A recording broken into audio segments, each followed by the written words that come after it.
Hi everyone, this is Andie Roars, the Associate Rector at St. Andrew's Episcopal Church in Norfolk, and I'm coming back with a second installment of devotional resources. Last week I shared some books that I find meaningful, and this week I'm going to share some digital resources. This is in no way comprehensive. As you know, there are a million podcasts and apps out there. These happen to be a few that I like that I want to pass along, but I'd love to hear what you enjoy reading and listening to. So I'm going to start with some apps. The first app that is one of my favorites is called Pray As You Go. I'm going to see if I can show you the little icon. I know it's hard to see, but it's white with a little green G.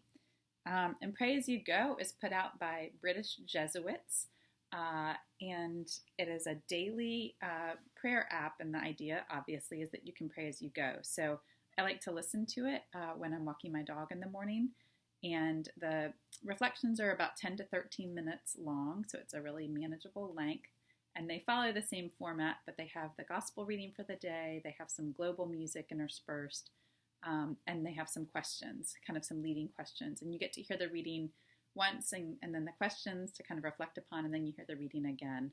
And it's different voices, sometimes male, sometimes female, but I find it to be really beautiful.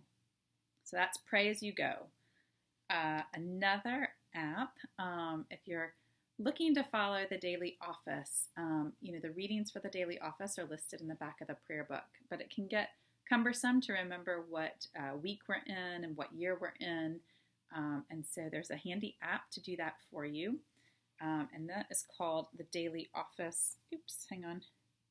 There we go. The Daily Office, and it's black with a gold cross when you look for it.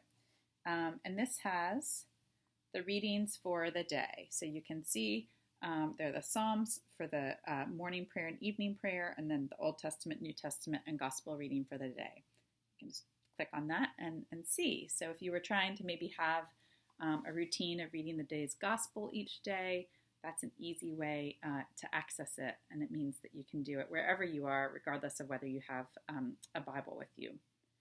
Another one that's helpful for me, and especially I think for preachers, is this one called the Sunday Lectionary app.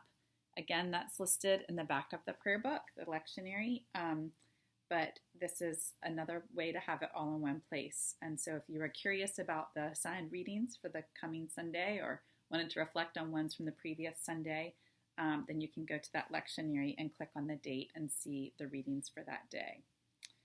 And then there are a couple of different apps that have the services listed out. So one is called the Daily Office, and that has, this is that you can see morning prayer, and it just has what you would normally have in your prayer book, but it has it on the app, so you can just go through just like that. And if you wanted to have the readings, you could switch over to the other app. And there's also one called My Episcopal that has the daily offices in it as well. So those are just a few options. There's some other apps. There's a world meditation app that has a timer. So if you wanted to kind of have a meditation timer, that's a helpful one. But you also can just use the timer on your phone. Podcasts. I love listening to podcasts, and I listen to a real variety. But in terms of sort of options for saying your prayers, this one is really handy. It's called Morning Prayer from the Episcopal Church in Garrett County. And I did a little research and learned that this is an Episcopal priest named Father Chip Lee, who is a former radio personality. And so he has a wonderful voice, and he does morning prayer each day. And so if you subscribe to the podcast, you just open up that podcast and it'll say morning prayer for August 18th or whatever the day is. And then that way you can kind of say the service with him and listen along to the readings appointed for the day. One thing I really love is that at the end of the recording, he includes the prayer of St. Chrysostom, which is the prayer that acknowledges that Jesus tells us that when 2 or 3 are gathered in his name, he is in the midst of us. And I like the idea that there is this virtual community praying. So even if you are listening to this podcast alone, the notion is that you are united with people maybe all over the world who are saying the prayers with you that day. So that is a favorite one. Gosh, I could go on and on about podcasts, but a couple others.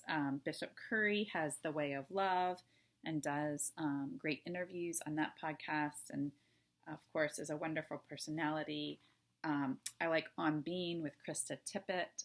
She does that's an NPR program, and she has really interesting interviews about sort of faith and spirituality and making meaning and all kinds of things. Those are just a few of my favorites. Again, I'd love to hear about yours. And thank you for watching.